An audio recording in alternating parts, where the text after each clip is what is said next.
It's time for Watts on Wealth Radio with Barry Watts and your host, Ralph Hipp.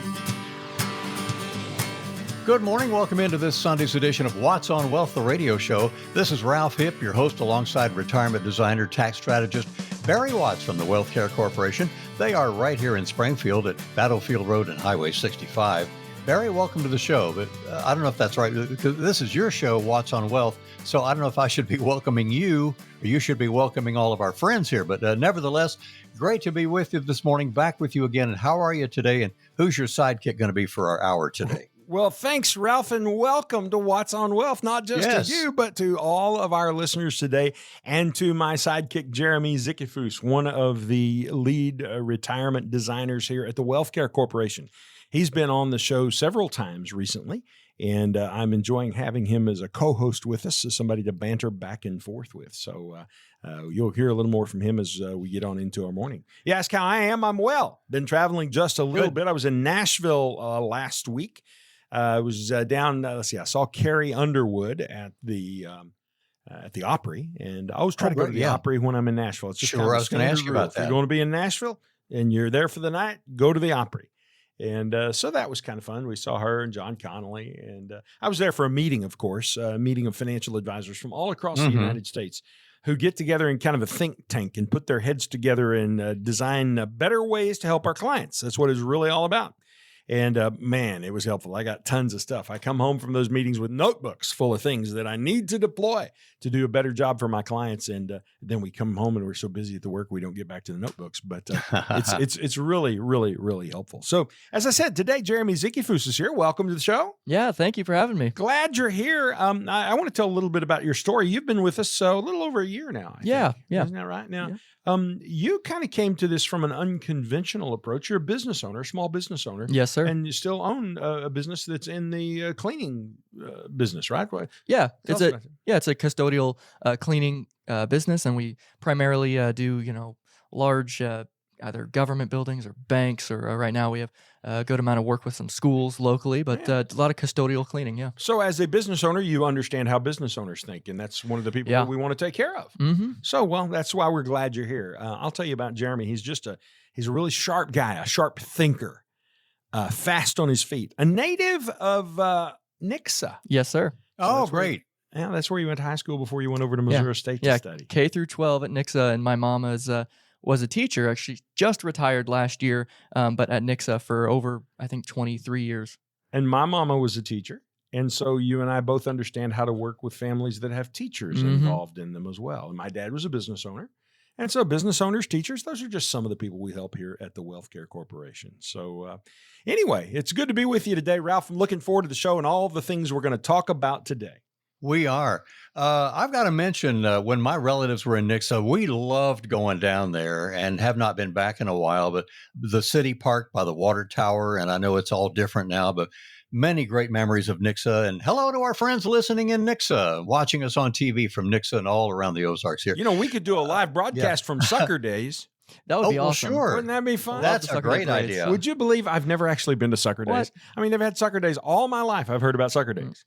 I don't think it's actually as old as me. I think they started it when I was a kid. But anyway, all my life I've heard about Sucker Days, but I've never been. And I'm always wanting to go, and it's like, well, I'm gone. Yeah. I'm out of town those days. So, that would be fun to do a live broadcast from Sucker Days. Yeah, it's a fun time. We should look into that. Yeah. That could be a fun thing for us to do. Sucker Days there, or live from the Ozark Empire Fair, or I don't know, from the Route 66 Festival. Yeah, get to see the Crimson Corps marching band. It was a lot of fun. Is that what you guys were called? Oh, yeah. I was on the drum line and did the parade every year. Your drum line was bigger than my whole band when I was in high school. Probably. I went to school at Galena, and we didn't have a very big band. I'm guessing maybe 20 kids, maybe 25. And we would, if you know where the high school is located there in Galena, for those of you who do, we would actually leave the high school and we would march on U.S. Highway or State Highway 13. We'd march Route 13 a mile up to the town square and march around the town square and then march back to the school, and we'd do it all in 1 hour. That's crazy. Yeah. Imagine putting students out on a state highway now in marching band uniforms? No. The world has just changed. Ralph, when I was a kid growing up in Stone County, my grandpa's dairy farm was over in Abbeville. Our Stone County listeners will know where Abbeville is. Okay. Not far from Spokane, Ponce, those parts of the woods. And we used to run the cows up and down the state highway that they lived on. So because his barn was on one side of the road and house, and his pastures were on the other side of the highway. And when the time came to get the cows up and go milk them, we just opened the gate, run the cows out right in the middle of the road, and walk them a quarter of a mile down the road. So when you came through, there was always cow manure on the road and so forth. And people would just stop, and they just waited until we got where we were going. I remember one time we ran the cows almost all the way from Galena back over to Abbeville on the highway. We had trucks and horses and cowboys, and we ran a big herd, maybe 100 cows in those days. And 100 cows wasn't worth much in those days. These days, whoo! 100 cows would be worth upwards of $500,000 today. Big investment. Oh, man, what's happening to beef prices? It is freaking incredible. You know, Ralph, I've got, by the way, we didn't come to talk about ag today, but here we are. I've got cows on my farm, and I have a specialty breed of animal, belted Galloways. They look like Oreo cookies. They're black on both ends with a big white stripe in the middle, and if you get a big one, you call him double stuff. We used to have a bull called Double Stuff. Yep. But those cows, you sell them in a different market. They don't sell through the stockyards. They sell to people who are interested in the little unique black and white cows. But I will say to those of you listening who own livestock, if I had a herd of commercial cows today, common black baldy kind of cows, I'd sell the doggone things because they're so high right now. And I'm convinced that if you'd sell those, well, first of all, you don't have to feed hay in the winter. You don't have to get out in the snow this winter. And surely, cows selling for $4,000 now. I've seen them sell for $300. Surely a day is coming when you could buy those cows back for 25 cents on the dollar. So there's Barry's little pontification on what's going on in the agriculture markets. Yes. That and 4 quarters will get you a USA Today. I don't know what a USA Today costs, but the point is it's worth what you paid for it. But welcome to the show today. We hope you're having a good time listening to What's on Wealth. Absolutely. And, I'm envisioning the market rates for cattle prices, like they do for the stock market, but on cows, and up and down and all around. Well, Barry, while you were gone to Nashville and seeing Carrie, and Jeremy, with your house cleaning business, there was a little bit of house cleaning that was done while you guys were busy doing what you're doing. And I wanted to start in the headlines by the Federal Reserve rate cut. They did as predicted. Everybody said, a fellow we talked to called it a quarter basis point, a quarter of a point back to 4%. So with the interest rate cut based on the inflation rate, what does that mean for retirees in the Ozarks? Does this mean anything? Well, great question, Ralph. And in your question is actually a teaching opportunity. You said a quarter of a basis point. No, it wasn't that. They reduced. Was it 25 basis points? 25 basis points. That's exactly right. So get it correct. There's a little industry term that you'll hear thrown around. We try not to use those terms because people don't understand them. They don't speak in that language. But 100 basis points equals 1%. So obviously 0.01, every penny, if you'll think about it that way, would be 1 basis point. And you get all your pennies laid out together. So you got 100 of them, you got $1, or you have 100 basis points. So when you hear them on the news, some of the Wall Streeters, they're talking on the news, they'll talk in basis point speak. Now you know, 100 basis points equals 1%. So this was a 0.25% cut or a 25 basis point cut. Now your question, Ralph, was what does it mean for retirees here in the Ozarks? And it just depends on who the retiree is and how they look at it. So if you're paying interest, and there certainly are a lot of people paying interest, it's better to earn interest. Just a little tip for you there. There's no extra charge for that. If you're paying interest, then this is good because you're paying less interest. And of course, the biggest interest payer in probably in the world, certainly in our country, is the United States government. So the government has a vested interest in interest rates being lower. And, Trump's been pressuring the Fed to lower rates for any variety of reasons. But I think one of the reasons is I think he's doing that is it's good for business as well. But I think it's good for the government. And he's got 2 angles there because he owes money on those hotels, those Trump hotels everywhere. I saw one of those when I was up in Chicago just a few weeks ago. Oh, how was it? Well, it's big. It's like Trump. Big. It's bigger than all outdoors. And got his name on it. Yeah. What is there that doesn't have his name on it? I mean, that's the way he does things. So God bless him. He is a blessing to us in some ways. Oh, I know I stepped on some people's toes there. And he is an aggravation to us in a lot of ways. And I'm a Trump supporter, but I certainly know both of those feelings. Anyway, I'm off the topic. Interest rates, they've been lowered. So that could be good for the taxpayers. And here's why. Because ultimately, the interest the government owes gets paid out of the taxes that the government generates.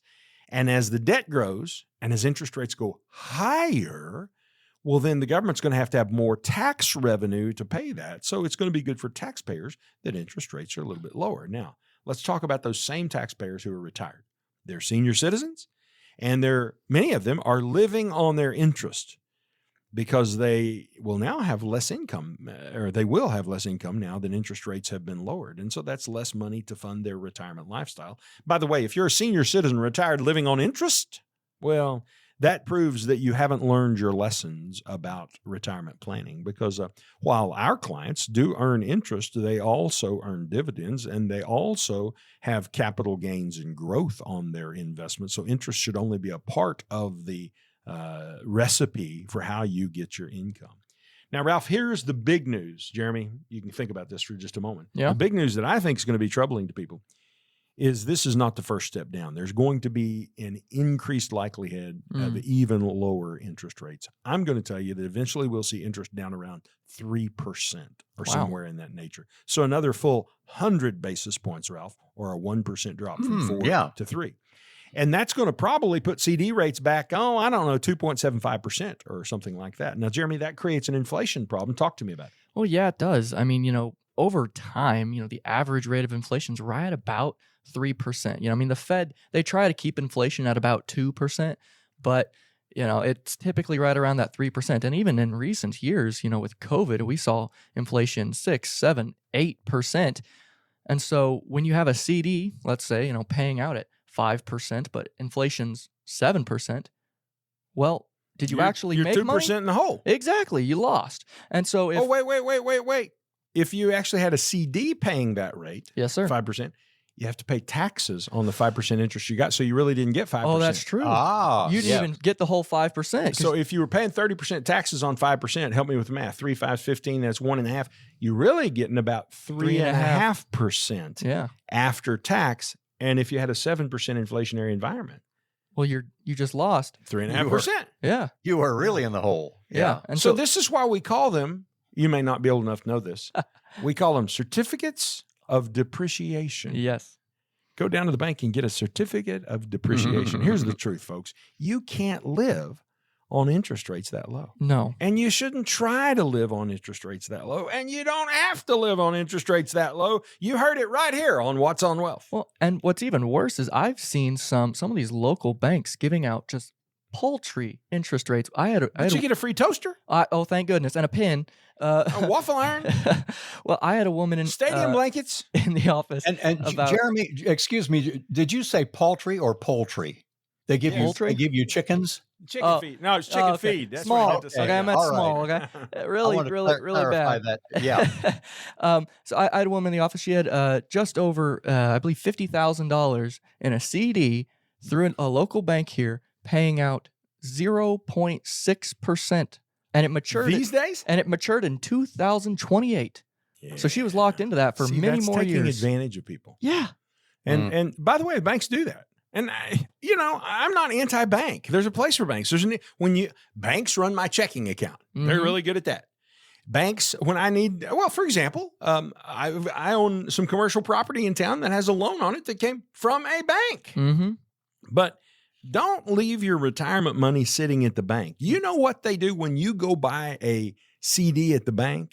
They turn around and call us or somebody just like us, and they buy, say, a government bond or something like that, paying a rate higher, maybe 2 or 3 points higher, and they pocket the difference. That's how banks make their money. And there are banks that don't even, basically they loan as little as possible so they can just turn around and invest that in bonds and make the difference. So why don't you just earn the spread and go directly to the firm that the banks go to, our firm or one like ours would be fine, and you get that spread for yourself. That'd be really helpful. Yeah. Cut out the middleman. Yeah. Guys, golly, we've got to take a break already here, and I haven't even given your phone number. Friends, people are continually coming in the door. Barry is a rock star in Springfield, and to our friends in Joplin, come over and see him. But his number, 417-200-3500. It's 417 in the Ozarks, 200-3500. And Barry says, come on through the door. We always can make time for you, so give him a call. This is Ralph Hipp with Jeremy Zickefoose and Barry Watts on the Watts on Wealth radio show. We'll take a break and be back in just a moment here. Curious about securing your financial future? Barry Watts brings expertise to your retirement plans. Arrange a meeting by texting VISIT to 417-200-3500. Again, it's VISIT to 417-200-3500. Imagine for a moment that an intense storm is pounding your house. Will your roof leak? Will the siding peel away? Will your basement flood? If your house is properly built and maintained, you'll be fine. But what about your 401k or your investments? The stock market has had a pretty good run the last few years, but is its current turmoil making you feel uneasy? Are you confident your portfolio is built to weather a financial storm?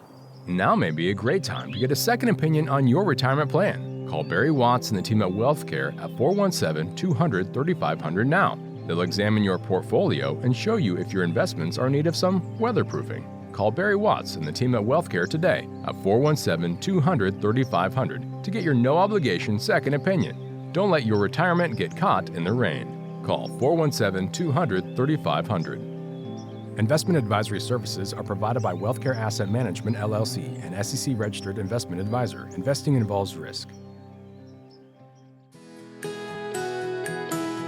Market volatility can be daunting, but having a strategy in place can provide stability amidst the uncertainty. Consult with us to learn about approaches that address market ups and downs. Call 417-200-3500 to set an appointment and secure your financial footing. Again, just call 417-200-3500. Welcome back in this Sunday morning to Watts on Wealth, the radio show. Hope you've been watching us on television. We're on all the Springfield channels, by the way, on Sunday morning. So between reading Barry's book, Watts on Wealth, watching the television show, listening to us here on your favorite radio station, you'll really be in a lot more control of the situation. We're talking about stuff, and we're talking about interest rates. But Barry, to get back to the conversation, you and Jeremy, during this Trump 2.0, President Trump has been looking to exert more control over the Fed, which is an independent agency which does things based on monetary policy. He would like some of his people on the Fed. And Jerome Powell is trying to keep control. So with everything going on control, how do we retirees around Springfield and Joplin take back control? Well, I'm ultimately betting on Trump and his control for the Fed. Jerome Powell's out. I think he's like 6 months to go or something like that. So he's going to be out. His term is almost over. Yeah. You know, the president who nominated Powell to this position was Donald Trump. Trump won. And so now Trump has complained about him. And that I would be careful if I were him, because it's like, hey, you brought him here. And of course, he'd probably have a quick response, which is, yeah, well, he wasn't a rascal when I brought him here. I mean, Donald's always got a response. Anyway, your question to me was, I can't remember. You said, how do we take back control? How do we take retirees? Control? Yeah. Well, you can't control the Fed. That's not going to happen. We don't take control of the Fed. So what we have to do is we have to figure out, what can we control? So we want to control the controllables. Now, one of the controllables that you can control is your confidence in retirement. You don't have to be a victim, and your confidence doesn't have to be a victim. You can manage your confidence. And, you know, it just so happens at the WealthCare Corporation, we have 6 simple steps. The 6 steps to retirement confidence is the process that all of our clients go through to become confident in retiring, I should say. And so I want you to know that with appropriate planning and the right kind of people in place, to deal with your taxes, to deal with your income, to help you reduce your taxes, to make sure you're protecting your principal from bad stock markets, to deal with the long-term care question that's going to come and how you set up an estate plan. We're going to talk about that a little bit more maybe on this show today. All of those kinds of things are a part of the 6 steps to retirement confidence, and it starts with building your income in retirement all the way to age 100. Had a client in just yesterday, Jeremy, this wasn't in your room. I was in one of the other advisors' rooms, walked in and heard the lady say, well, 100's not enough because my grandma and my uncle both lived to 107. Wow. So it kind of tickles me because I'm telling you, 32 years ago when I started this, nobody walked in my office and said, plan me to 100. Yeah. It just didn't happen. Maybe plan me to 80. I'll say I do actually down in Nixa. I have a great aunt Gerda, and in October she's turning 101. Great Aunt Gerda. Yeah. So when is it in October? We need to be sure we sing happy birthday to her. Well, I'll make sure that we do at the most recent episode, and you're getting me on the spot. I don't know the day. I'm sorry. You'll have to call her, and you'll have to be sure Aunt Gerda listens to that. I will. All right, that'll be really good. So we were going to control the controllable, and here's what you can control, Ralph. You can control your retirement plan, and it begins with a retirement income plan that shows what your income will be every year from the day you retire until the day you die. Your income and expenses. It shows what they'll be. So, well, how can you know what my expenses are going to be? You get to tell me. Well, how can I know what my expenses are going to be? Here's what you do. We have this concept called sitting on the porch. How much money needs to be deposited into your bank account every month for you to be able to sit on the porch? And that becomes as if you were going to retire and sit on the porch. Some people will. Some days I'd just like to sit on the porch just for one day. That'd be nice.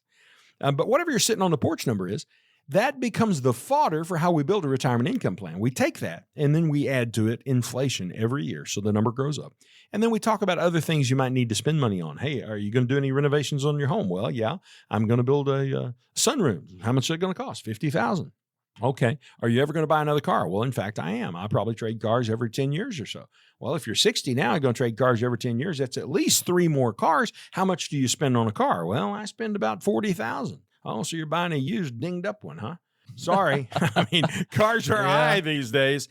So my point is we take all these things and build them in. We even build trips to the dentist, and we build hearing aids into the retirement income plan. So we've covered as many things as possible. And then here's the beauty of the plan. We stress test it.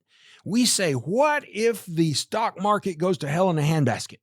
I don't know exactly what that means. We should look that up. That would be an interesting, entertaining thing. If the stock market goes to hell in a handbasket, does my retirement income plan survive? If taxes double, does my retirement income plan survive? If I go into long-term care, do I have enough money to get me through long-term care? And probably that's end of life then.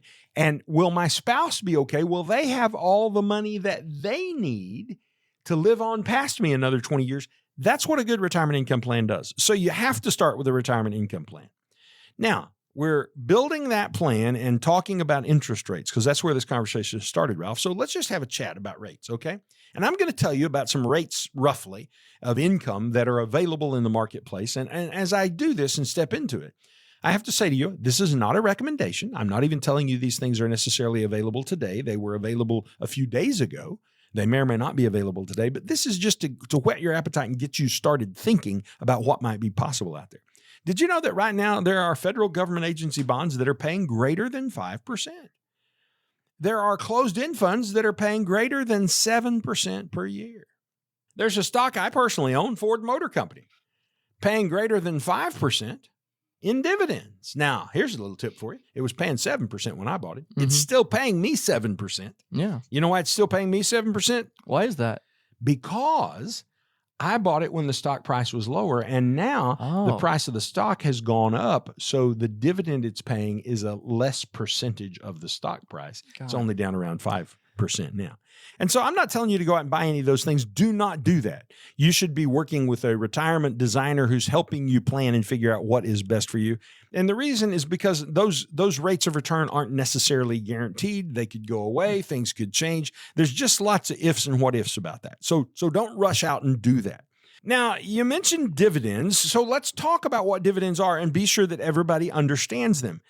Dividends are when a company makes profits and they pay the profits out to the people who own the company. That's called the shareholders.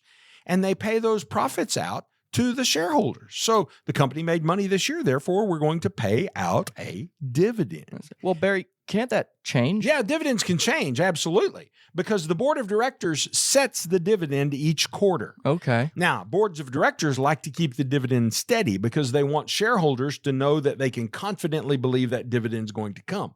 But so they don't like it to fluctuate up and down and around and so forth. In fact, if you cut dividends, that's a really bad sign. You don't have as much profit. Maybe the business is in trouble. Oh my goodness. So yes, dividends can change. They aren't permanent, but generally very gross generalization. When you're working with big companies that are paying dividends, they don't change those dividends if they can avoid it. But that's a danger that could happen. Here, let me give you another little example. I mentioned Ford a few moments ago. Oh, well, Ford's paying a 60-cent dividend right now, 60 cents a year, 15 cents per quarter. But they're earning 78 cents per share. So they earn 78 cents per share. They're paying out 60 cents per share. So they're holding another 18 cents back in the company for future investment, to operate the company. They're just paying out a part of the profits. So what you want to avoid is a company that's paying out more in dividends than they're taking in earnings. Because if you're paying out more than you're taking in, your upkeep is going to become your downfall. You're going to crash, you're going to burn. And so some of these really high-flying dividend payers, I saw one the other day paying 14 cents, 14%, I should say. 14% dividend. Well, that sounds great. What are they doing? Well, I didn't particularly bother to look, but often those companies don't have anywhere near enough revenue to support that. They're just borrowing money and paying it out the other side, and that is a recipe for disaster. So that probably wouldn't last a long term. That's going to blow up. And we don't want to do things that are going to blow up. Our goal is not to blow people up. When retirees come and they slide across the table and push their money bag across the table and say, this is it. I've worked 40 plus years. I always feel like, nobody's ever said this to me, but I always feel like they're saying, Barry, don't screw this up. Yeah. And boy, we don't want to screw it up. And we've got security and safeguards in place to help us avoid that.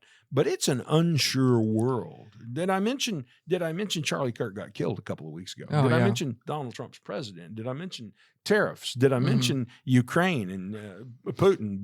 It's an uncertain world that we have to be aware of out there. They're even saying AOC could become president. Oh, wow, really? Oh, my freaking goodness, no. You know what I think, Barry? What's that, Ralphie? I think she'd like to be Speaker of the House. I think she's going in that direction, like Gerald Ford wanted. He didn't want to be president. He wanted to be Speaker. Who knows? Maybe she's along that same track. That's interesting, and it could be the case. Yeah. And they're pretty darn powerful on setting the agenda too. So, yeah. So, Ralph, we've been talking and talking and talking. We've almost run out of time in this segment. We haven't told them how we can help them and that they ought to reach out to us. So I'm going to let you go ahead and make that speech if you want to. Okay, I would love to, Barry. Barry's book is called Watts on Wealth, and when you meet with him, he'll sign one for you. You can read the book and listen to our radio show and be well in control. The first thing to do, you can text the word visit, and it's early Sunday morning. You can still text. You can text anytime to 417-200-3500, and Barry and the team will get it. Text it or call them first thing in the morning or leave a message, 417-200-3500. That's the number, right, Barry? And Jeremy? That's it. Yes, that's you're absolutely correct.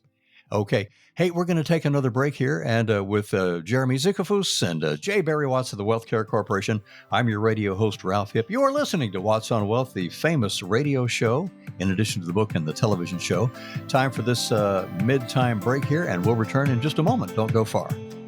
Unsure of how market volatility might impact your investments? Speak with Barry Watts, who can offer strategies tailored to withstand market fluctuations. Just text VISIT to 417-200-3500 to meet with Barry Watts today. Again, text VISIT to 417-200-3500. Prepare for retirement with key insights from Barry Watts' Wealth Care Kit. Get your essential guide by texting KIT to 417-200-3500 and start planning today. That's 417-200-3500, KIT. We're delighted you're with us, hopefully for the whole hour. This is Ralph Hipp with Barry Watts of the Wealth Care Corporation and Jeremy Zickefoose of his marvelous staff. And, when kids go, I'm 4.5. Well, now I'm going to go, I'm 71 and a half now this weekend and going to be 72 in 6 months. So I did the little half thing that children love to do. But for me, I love that sitting on the porch money. And Barry, your three basic elements: Social Security, pensions, and savings. In our household, we have all that. That's the critical part of how we are getting through retirement. And Barry can help you with the team. Barry can help you with all that. All right, for the second half of our show, Barry's number, 417-200-3500 to talk to Barry yourself. Let's jump in for part of this half hour on talking about taxes.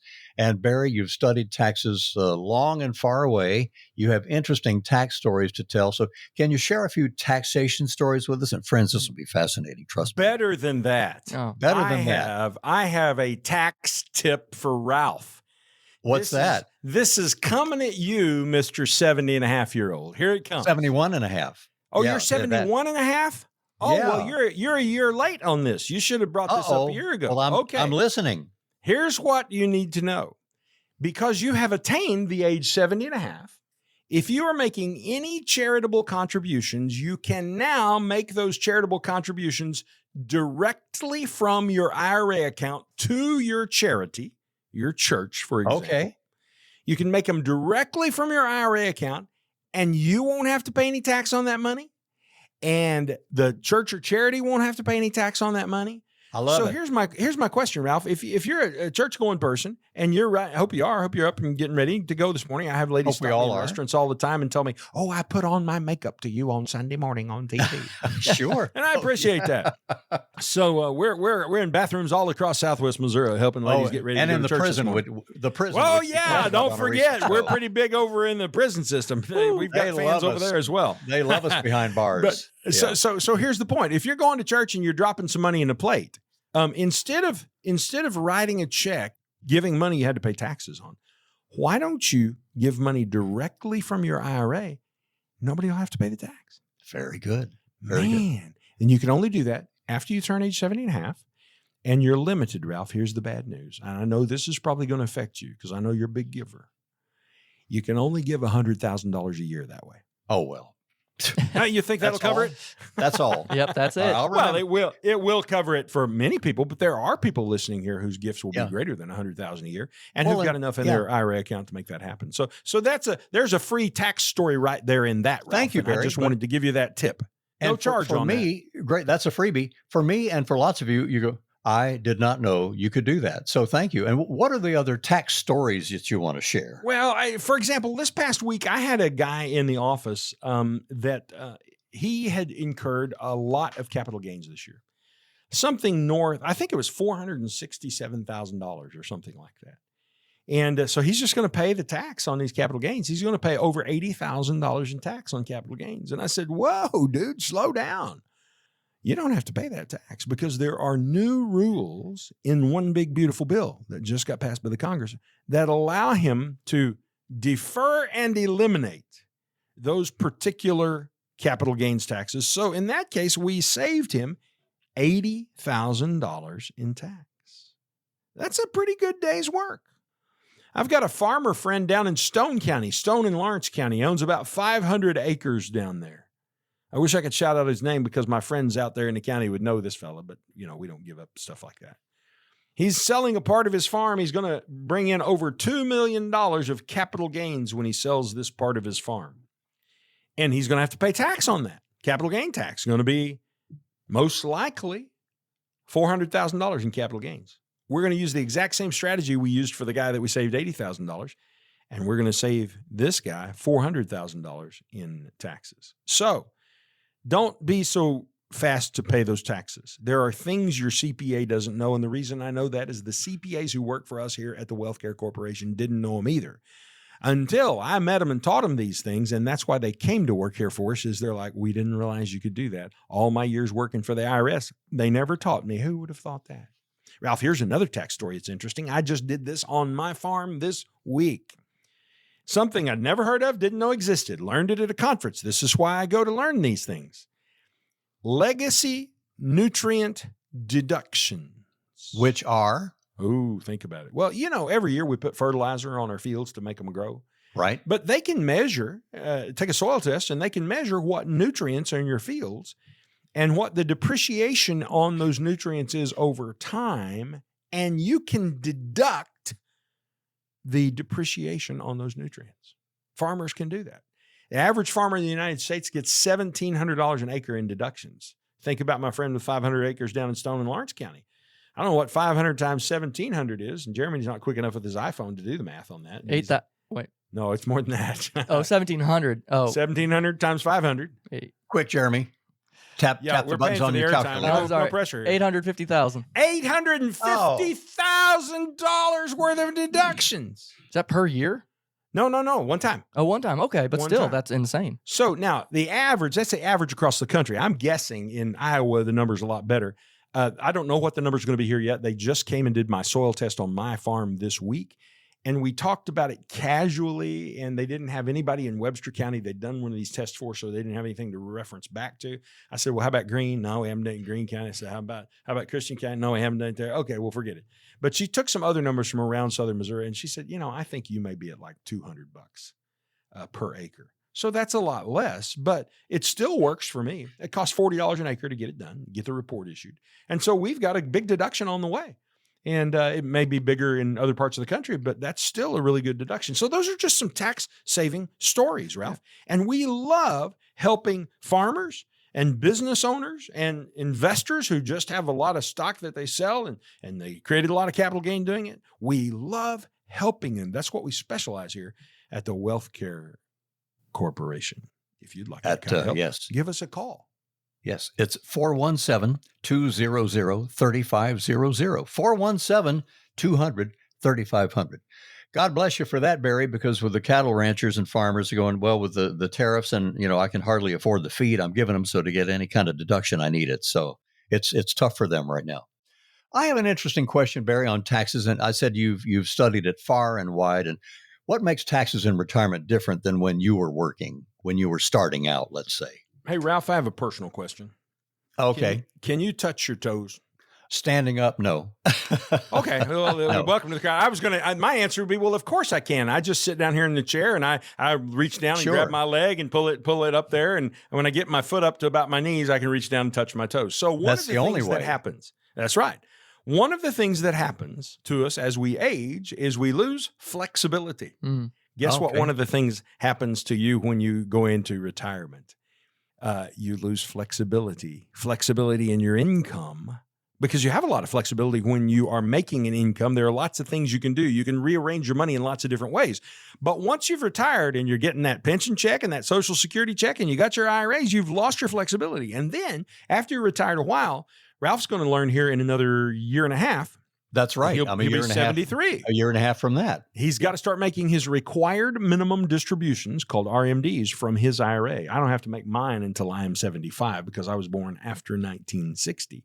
But when you start making those RMDs, then you lose all control. The government tells you how much you must take out, when you must take it out, what tax bracket you must take it out at, what rate of tax that you must pay on that. You have lost all control. So right now, before you get to those ages, you have the ability to control and manipulate that, take more income this year, less income next year. And that's the reason it's so important that you start your strategic Roth integrations. You start doing those when you're in your 60s or maybe even when you're in your 50s, so that by the time you get to retirement age, and certainly when you get to required minimum distribution age, you got nothing left to distribute. So the government didn't take your flexibility away from you. You held on to it as long as you could. Well, Barry, if my required minimum distributions are the amount that I need to live on, well, is that going to be a big factor, or should, is there any incentive for me to be doing that anyway? Well, if they're the amount you need to live on, I've never seen them be the amount that anybody needed to live on. It doesn't really work that way in most cases. So here's the thing. Once you get that money into a tax-free position, well, then when the government raises taxes in the future, and they're going to, because the debt is continuing to rise and the interest payments have to be made, or they'll raise taxes to solve that particular problem, well, then you miss that. You don't have to participate in that because you have your money in a tax-free account. Now, there are some other ways that you miss it, just to be aware. Once you start taking Medicare, Ralph's on this because he's over 65. Yes, once I you am. start, Once you start taking Medicare, and that's your healthcare system, well, if you make too much money, and that counting in that is the amount of your required minimum distribution, you could pay an extra, I call it a Medicare penalty, in what the government calls IRMA, the Income-Related Monthly Adjustment Amount, IRMAA. And so you can wind up paying another $400, $500, $600, well, not $600, but you could pay $400 a month more than your next door neighbor for the same Medicare coverage. And it's all because, oh, well, you made more money. And then those RMDs can cause you to pay more tax on your Social Security. And one warning I'll give you, don't take a pension without a solid retirement income plan first, because you might want to take it in a lump sum instead of the monthly check. And if you take the lump sum, you can create your own monthly check. So, Ralph, I think we're at the bottom of this segment. Why don't you go ahead and tell them how they can reach us at WealthCare? Yes, indeed, Barry. And you can text the word visit right now, 6, 7, 8 o'clock in the morning, whenever you're listening or watching us, at 417-200-3500. Or leave a message or call them first thing in the morning, 417-200-3500. I really enjoy it. I've learned some things already. Jeremy's sharing great things. Barry, with his wealth of Watts knowledge here, we're all learning stuff here. Hope you be with us for the whole hour. So we'll take another break here and be back with the final portion of our show for this Sunday morning, right after this. Explore how Barry Watts can support your financial aspirations. Set a consultation by texting VISIT to 417-200-3500. Discover the possibilities at 417-200-3500 with a simple VISIT text. Do you think you'll pay lower taxes in retirement? Really? Many people go into retirement assuming that, but end up paying as much, if not more, in taxes than when they were working. How taxes can affect your retirement is one of the chapters in Watts on Wealth, the latest book written by local tax strategist and retirement designer Barry Watts of the WealthCare Corporation. Barry takes you through the many tax considerations you should make before you retire. To get your free copy of Watts on Wealth, the book, call 417-200-3500 or go to wattswealth.com. The book is full of actionable retirement tips and strategies Barry has gathered from his more than 30-year career in helping families just like yours retire successfully. Get your free copy of Watts on Wealth, the book, now by calling 417-200-3500 or go to wattswealth.com. Advisory services provided through WealthCare Asset Management, LLC.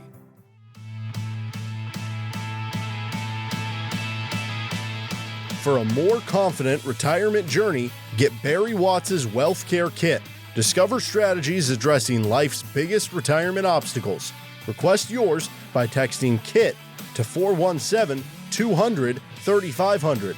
Again, that's KIT to 417-200-3500. Welcome back in. I'm Ralph Hipp, the host of Watts on Wealth on the television side and here on the radio side, and we feature tax strategist and Maine retirement designer J. Barry Watts of the WealthCare Corporation here in the Springfield area. Barry, our listeners may not know, I've mentioned it a few times, I had the distinction, I was the first original news anchor of KSPR News Team 33. I'd lived in Florida.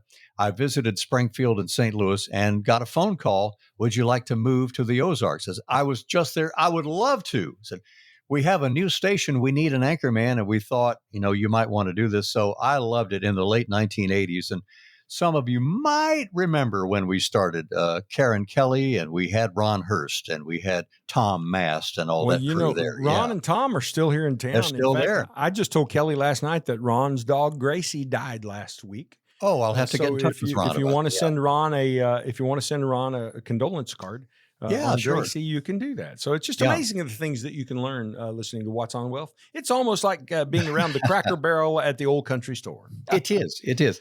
Yeah. So I was there for KSPR, and I think this was actually more fun being with you guys on the radio here in Springfield. Slightly better than the TV side. I've always loved radio, and we just have a good time when we're here, Barry. Well, Ralph, we love having you on the show because you know the Ozarks, and it's my home. I was born here. I live here. I plan to die here. Hopefully not soon, but you never know. And I really enjoy what we do here at the WealthCare Corporation, which is take care of regular Ozark folks who grew up kind of like I did. And that's really my greatest joy at the WealthCare Corporation, is just taking care of people who become friends. In fact, this week, there was a guy, Jeremy, was in the room visiting with a client this week. And the guy had just walked in. Now, we're by appointment only, but this guy came in to drop something off, and he had a question. And so it turned into a little bit of a visit. And I heard that he was in the conference room, and I ran in there, and he jumped out of his chair and threw his arms around my neck and gave me a big hug. And man, that meant the world to me because that's who we are. And that's the relationship we have with our clients. They become like a family. Boy, when I first moved to Springfield and we started KSPR and we go down South Campbell and see the car dealers and go get some Springfield cashew chicken and all that stuff. And now, I mean, how the area has grown, and even Battlefield and 65 where you are, there was not very much out there. You could see the exit ramp to go to Branson, and gosh, the whole area's just exploded. But I know along South Campbell lately, you recently taught a workshop at the Library Center about estate planning. So can you unpack some of that, the Reader's Digest version? What did you tell them? And tell us here on the radio what you taught those folks at the Library Center. Ralph, you probably ought to call the station because it took an hour and 30 minutes when I presented it over at the Library Center. And we don't have that much time. We've only got about 8 minutes left. So yeah, that's why I'll do my best. The Reader's Digest version. Yeah. Here we go. Okay, you ready? So first of all, nobody cares whether you plan your estate or not. And by that, I mean the state doesn't care. There's not any legal authority that's going to get on to you for failing to plan your estate. And there's no one who's going to say you did it the wrong way. Now, that is unless, when I say the wrong way, I mean legally the wrong way. Unless your kids get in a fight with each other, then a lawyer could get involved, and then there could be some wrong way issues. Or unless the IRS shows up because you had some tax due. But I want to take away from everybody the fear of, I got to do this the right way because the government will get on to me. That's not really true. There's not anybody out there being the policeman on estate planning. Yet it's still important to do it the right way. Now, let me say this. I'm not a lawyer. Jeremy's not a lawyer. This is not legal advice. This is practical experience because for 32 years, I've been helping people decipher, understand the estate planning documents their attorneys have provided for them. And so what I want to do today is just give you a layman's knowledge, a layman's working understanding of things that will help you to understand better what your attorney says when you go see them. And we'll start by saying this. There are 4 primary ways that you could do your estate planning. And the first of those ways is just don't do anything. Now, if you don't do anything, the state has a will for you. They will say, well, since you didn't do anything, we're going to inject the statutes of the state of Missouri on you. And the authority for enforcing those statutes is called the probate court. So when you die, they have to open a probate estate, and they use the state's rules on you. And you might not like the state's rules. And here's an example of those. If you didn't do anything, but you died, well, you'd probably want the money to go to your spouse and then go to your children when your spouse died. But that's not what happens. If you die having done nothing, and you have children, then your spouse is going to get the first $20,000 of your estate plus half of whatever else is left, and the other half goes automatically to your kids. Now, if there's still half of it left for your spouse so they can live on that, that's fine. But what happens if they gave the kids the half that your spouse needed to live on? Then that your spouse, I'm assuming it's probably she, because guys tend to die first, she's saying, hey, kids, would you please help me? Can you pay my bills? So that's a really bad plan, and that's what happens when you just let the government do your planning for you. So that's the first way to do it. You do nothing. Now, the second way to do it, it's one that everybody uses the term, and they think this is the right way, and it can be, is you write a will. And when you write a will, what you've done is you've just written up a set of instructions on what you want to happen to your stuff when you die. Now, if you have a will, your estate still goes through probate court. So they have to open a probate estate. But the will is the instruction to the court that says, here's what I want you to do. I don't want you to follow what the state statute says. Instead, I want you to do what I wanted done. Now, here's the interesting thing, Ralph. If I ask you right here on television, we're on radio today, aren't we? But if I ask you on television or radio, hey, Ralph, how much money do you have in the bank? You wouldn't answer that question. How much you got in your IRA? You wouldn't answer that question. How much you wouldn't answer those because we're personal or we're private about our money. Yeah, what I say, what do you want me to broadcast it all over town? And that's exactly what we'd be doing. Well, when you go to probate, everything is public and can be broadcast over town. That would be an interesting radio show. Just go down to the probate court and get their records. We could just read them. Just read them and say, did you know Bob Smith down on the South Guernsey Street died and he had $427,000 in the bank, but he owed $68,000 to his bookie. Oh yeah, those are public everything. records. They are absolutely public records, and we could tell that story on the radio. That's not a bad idea for a radio show. But that could be like one of those reality TV shows. Yeah, and that's another thing. This could be a thing. That's another thing. I did not know that. So It's public, and here's the deal. To go through probate takes about 18 to 24 months before it's all done, and it can eat up about 5% of your estate. So you do nothing is option one. The second thing, just write a will. Will has to go through probate. The third thing, you can create a trust. Now, a trust is like creating another human being. Well, it's not a human being, but it's what the law calls a non-natural person. And what that means is you and I are going to die, but the trust doesn't die. Well, it will eventually, but it doesn't die when you and I die. And what you do is you transfer all your assets into that trust, and then you become the trustee, and you become the beneficiary of the trust. Okay, so this works pretty good. And then you can appoint someone else to be the trustee when you die or when you are no longer capable of being the trustee. Mm-hmm. You're generally the beneficiary for all the years that you're living. And then you can say, and when I'm no longer here, my spouse is the beneficiary. And when she's no longer here, then my kids are the beneficiary. So you can set up a trust that'll do those things. And that is private. So if you have anything you don't want to get out in public, this is a way to do it. So, if you have a child that nobody knows about because you had an affair with somebody nobody knew about, well, a trust can help you fund that child, but it still stays secret, so to speak. So that's just a little something to know about. Now, a will's probably going to cost, I don't know, $300 to $500. A trust is probably going to cost upwards of $5,000 would be my guess. Depends on what lawyer you're talking to. So just something important to understand there about trust. A lot of people have trust, in my opinion, that don't need them. I think you need a trust. Here are some times when you definitely need a trust. Again, I'm not giving legal advice. I'm just giving you perspective from where I sit. You need a trust if you have his kids, her kids, and our kids. That's a good place for a trust. If you have a grandchild who's disabled and you want to be sure your money goes to support that grandchild, that's helpful. A trust will help to do that. If you have a child who's like drug addicted and so you can't trust them with money, or maybe they're not drug addicted, maybe they're shopping addicted, and you just know if you give them your estate, they're just going to blow it all immediately. Or they have a bad spouse. Oh, yeah, a bad spouse would be one. Oh, so man. I like to say your in-law becomes an outlaw. Oh, yeah. Somebody said down at the library station, they said, all people your children marry are outlaws because they're wanted. That was good. And I had dead or alive. I had just prior asked them to pray for a spouse for my youngest daughter, because that's what Kelly and I are praying for right now. So I just told them yesterday, pray for that. He is wanted. He is wanted. Yes, he is wanted at our place. Okay, I got to go fast. Here's the fourth thing you could do in writing up your estate plan. You can use beneficiary designations. Just like you have a beneficiary on your IRA or 401k or your life insurance, you can also put a beneficiary on your bank accounts. That's called a transfer on death. You can put a beneficiary on your automobiles. You can put a beneficiary on your house. And the way you do that is with what's called a beneficiary deed. And you have to file it down at the courthouse. It doesn't go into effect until you die, but when your kids show up with a death certificate on you and the beneficiary deed that's recorded at the courthouse, the property is theirs, and they can do what they need to with it. Now, if you have a trust or a beneficiary deed, you still need a will.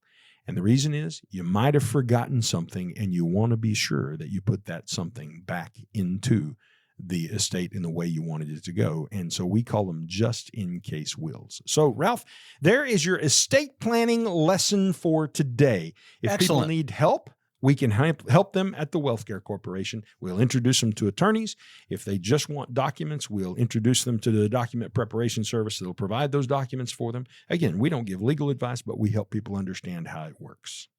So friends, call Barry and the team at the Wealth Care Corporation. Text them today, call them tomorrow, and say it with me. You know that number, 417-200-3500. They have attorneys, as Barry said, they can refer you to how to get your documents ready directly by the document preparation services that the lawyers use. And in plain English, Barry can get you started on helping you understand all those different choices you have so you can choose the estate planning method suiting you best. Well, with that, gentlemen, we're at the end of our time. And I don't mean that in the big picture. I mean for this hour. But Barry and Jeremy, thank you for a great hour. We've enjoyed it. It was a great time. I'm glad to be with you, and I can't wait until next Sunday morning. Yeah, thank you very much, Ralph. Thank you, Jeremy. Thank you, friends, for joining us. That's Watts on Wealth, and this is Ralph Hipp. Until next Sunday morning, have a good week. Thank you for stopping by Watts on Wealth. If you would like Barry and his team to help you make a plan to get to and through retirement, or would simply like a second opinion on your current plan, give us a call today at 417-200-3500. That's 417-200-3500. And join us again next week for Watts on Wealth.